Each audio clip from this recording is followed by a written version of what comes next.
afternoon, this is Trey. Today I'm in Aviemore and we're going to do a client testimonial. I've got the chance to meet John, and John's been living here in Aviemore for several years now. How many years? Year and a half. And I just want to kind of visit with him and learn a little about his story, so we're going to check in with John and hopefully you guys can understand a little bit more about living in Aviemore. So this is John, and John lives at the southern end of Aviemore. But John, I guess, you know, I asked people about their home, but one of the things you've kind of talked about since we've been visiting before I turned on the record is how you feel.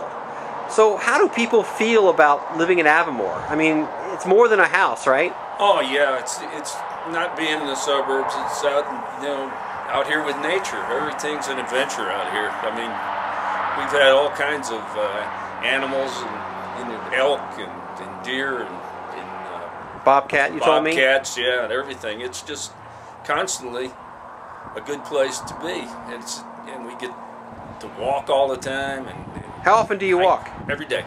And what's the most memorable thing you've seen? Oh, I think it was the herd of deer that I've ran across a couple of times out here and out past the tank. We walk up to the tank quite a bit and see all the deer all the time. What's your average hike in the morning? How far do you go? We usually do 5 miles a day. 5 miles a day, and cross country, so uphill, downhill, uphill, down. Through the meadows. We like to go up to the tank, and out past that, there's a gate out about another mile, and we like to do that. And then during the summer, we do longer ones.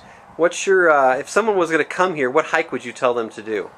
Because there's like about 8 different trails that are right from here. There's 86 miles of trails out here, and just the main trail, and go out to the where I was showing you on the map, out to that pasture out there. It's really, that's 4 or 5 miles out there, and then to come back. So tell me, now we're back into living in Aviemore. So how did you decide that Aviemore was the right place for you? First, I liked it being out of town. Then I liked the construction. It was well done. It was the best house we found for the money. And being an Energy Star, all these our houses are Energy Star out here.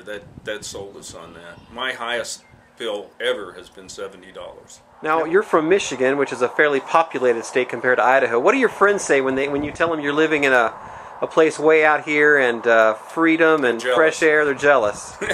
Have you had any friends come out and take a visit? Yes, we have. What do they say? They loved it. They loved cool. it out here.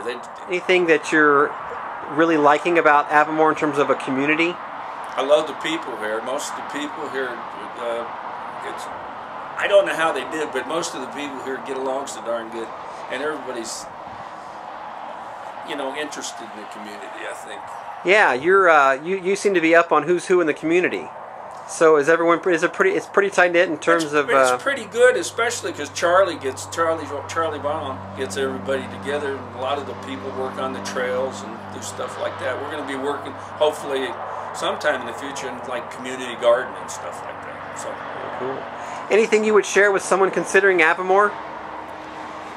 I would say, and I've talked to a lot of people that I've met hiking, and they keep saying, "Oh, I wish I lived out here." I would say, you know, just the freedom, the outdoorsness. It's Idaho, and that's the one good thing about Idaho is it's outdoorsy out here. It's good for the community and the hiking, the trails, and all that. Very cool. I appreciate your time.